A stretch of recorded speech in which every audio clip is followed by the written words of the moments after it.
Assalamualaikum warahmatullahi wabarakatuh.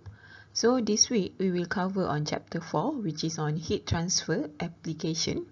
Okay, basically on this video we will cover on chapter 4.1 first, which is on the type of heat exchangers.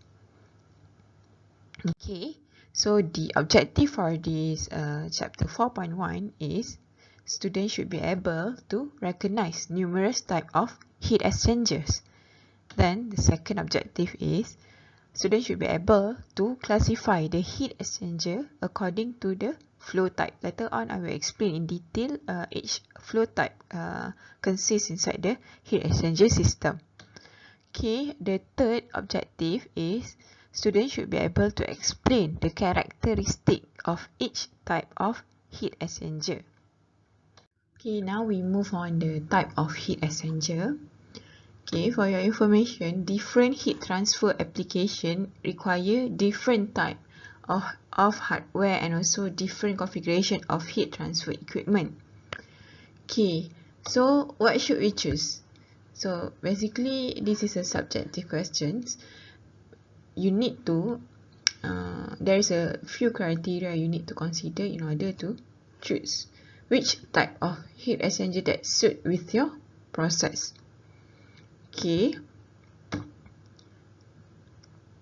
so this is one example of heat exchanger. It's this application is to heat up the cooling water from here by using a steam at 30 degrees Celsius, and the output will become the cooling water will be heat up until to 22 degrees Celsius. Okay, basically this is the simple heat exchanger heat transfer application. Okay, so in the green box here we have a compact heat exchanger. This is one type of the heat exchanger available in the market. So this compact heat exchanger can be used to transfer the heat for the gas and liquid medium, and the type of flow of this compact heat exchanger is a cross flow. You can see here the air is moved from here to here, meanwhile the refrigerant is flow from here to here. So normally the cross flow is a perpendicular flow. Later on I will explain in detail the example of this heat exchanger, this compact heat exchanger. So we have the other type of the heat exchanger. This is the most common one. It's widely used in the industry and it's used for the large scale. For the compact heat exchanger, we use it a small volume scale.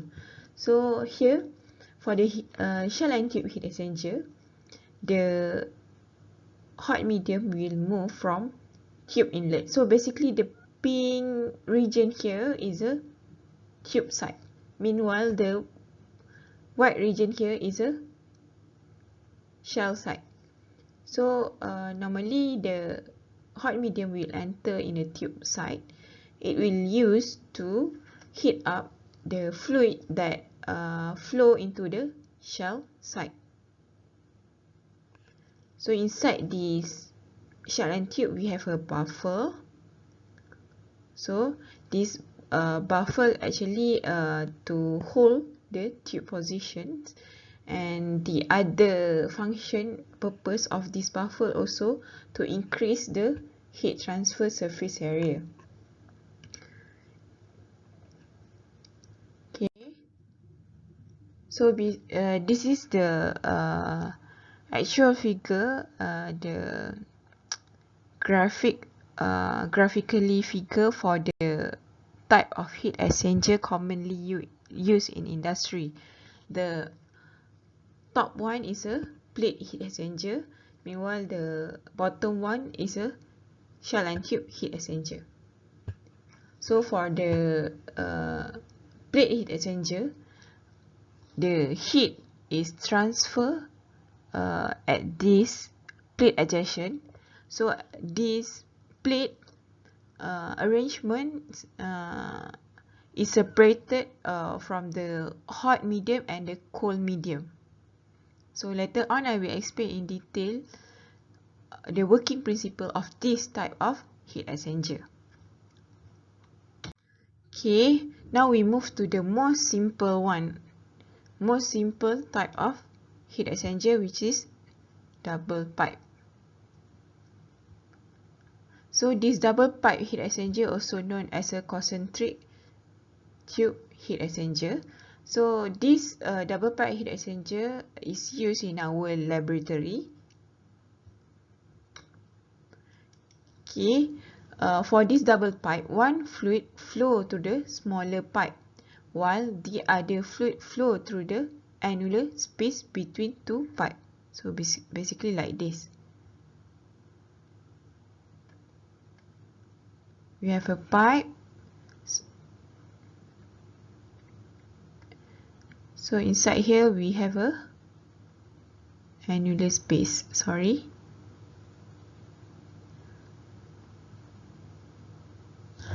I'm so sorry.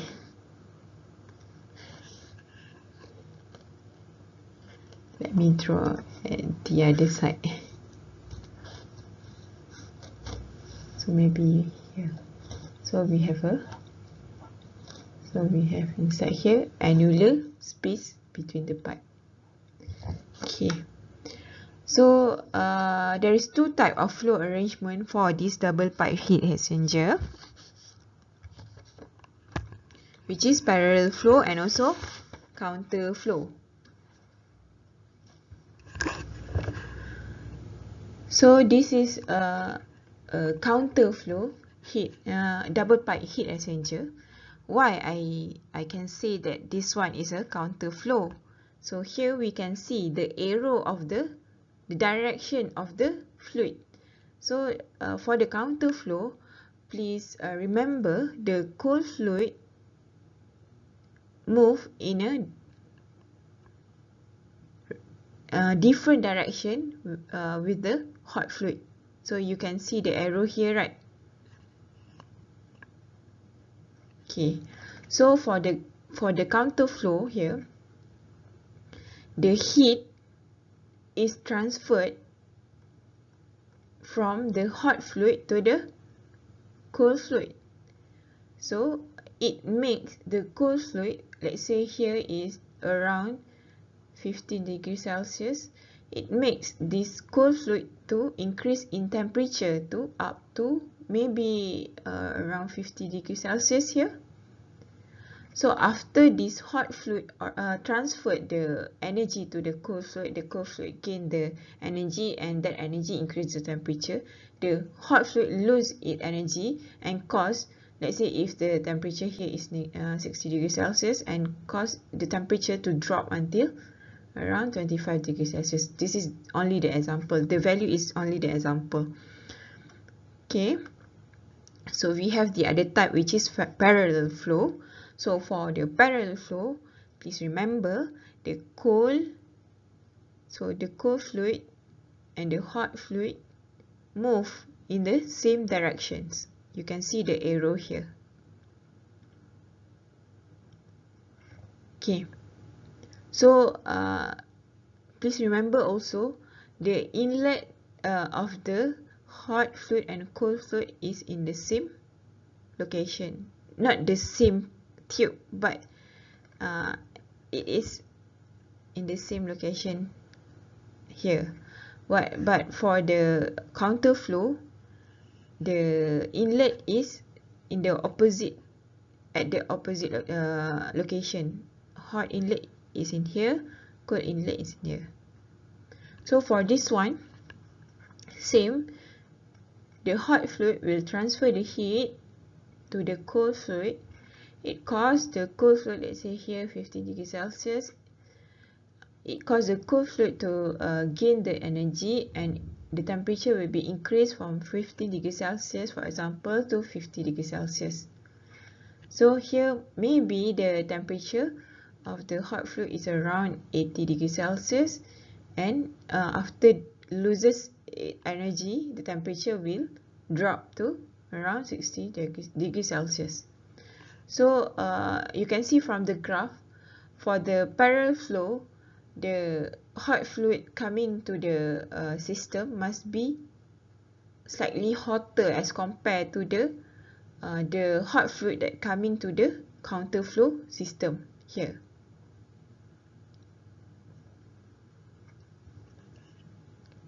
Okay, now we move to compact heat exchanger. Okay, for the compact heat exchanger, like what I mentioned before, the compact heat exchanger is used for the small volume fluid. So the limitation on the weight and volume of heat exchanger cause engineers to design this compact heat exchanger. Okay, basically this is the photo or the figure of the compact heat exchanger. This is the air conditioning system, the outdoor of the air conditioning system for a residential area. So in a compact heat exchanger, we dealing with the surface area per unit volume. So in order to have a large heat transfer, we need a large surface area per unit volume. So for the compact heat exchanger, the main criteria we need to consider is area density. So area density is a heat transfer surface of the heat exchanger to the volume ratio. So basically the surface area per unit volume is a area density, beta. So for the compact heat exchanger, the beta must be larger than 700 meter square per meter cube. So this one is represented as a surface area, this one is a volume. So we have a few examples of this compact heat exchanger. Example like car radiator, glass ceramic gas turbine,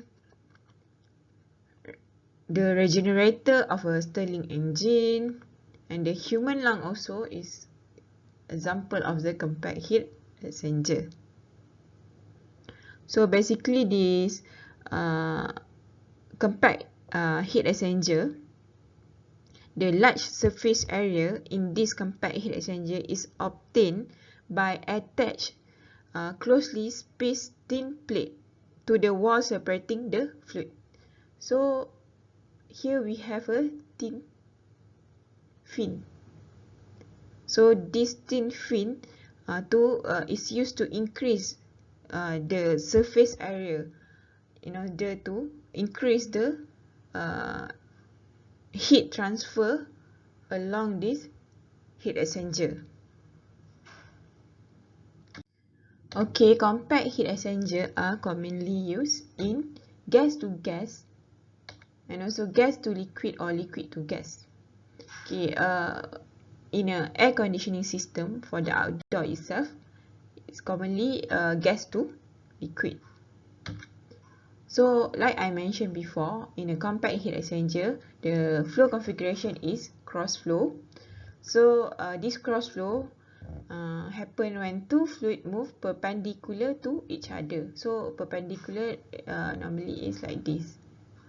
One flow is here, one flow is here. So it is 90 degree to each other, each flow. So the cross flow can be classified into two types, which is unmixed flow and mixed flow. So let's have a look to the figure. So for the unmixed flow, normally if the flow into the tube or flow across the fin, it called as unmixed. You can see from here, right? The flow is separated by the fin and this flow is separated by the tube. So this is unmixed flow. The fluid is unmixed.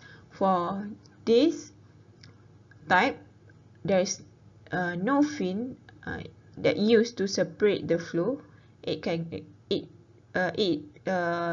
be called as a mixed flow. So in the tube side, still the fluid flow is still unmixed. Okay, now we move to shell and tube heat exchanger. So this shell and tube heat exchanger is the most common type of heat exchanger in industrial application. So we have a large number of tube. Inside this shell and tube, we have a large number of tube are packed in a shell with their axis parallel to the shell. So this axis, the shell and tube here, the axis is parallel. So the other fluid outside the tube through the shell.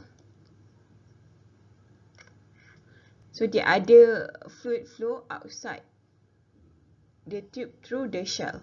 So here, shell. Basically at the shell side, the flow is flowing outside the tube. You can imagine, right? There's a tube and the flow is flowing at the surface of the tube. So like what I mentioned before, we have baffle inside the shell.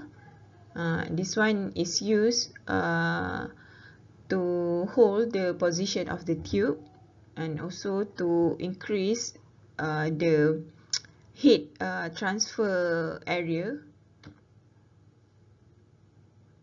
So basically shell and tube exchanger is relatively large in size and also weight. It is usually used for the large scale plant. So shell and tube heat exchanger can be further classified according to its number of shell and also tube passes. So we have so many type of shell and tube.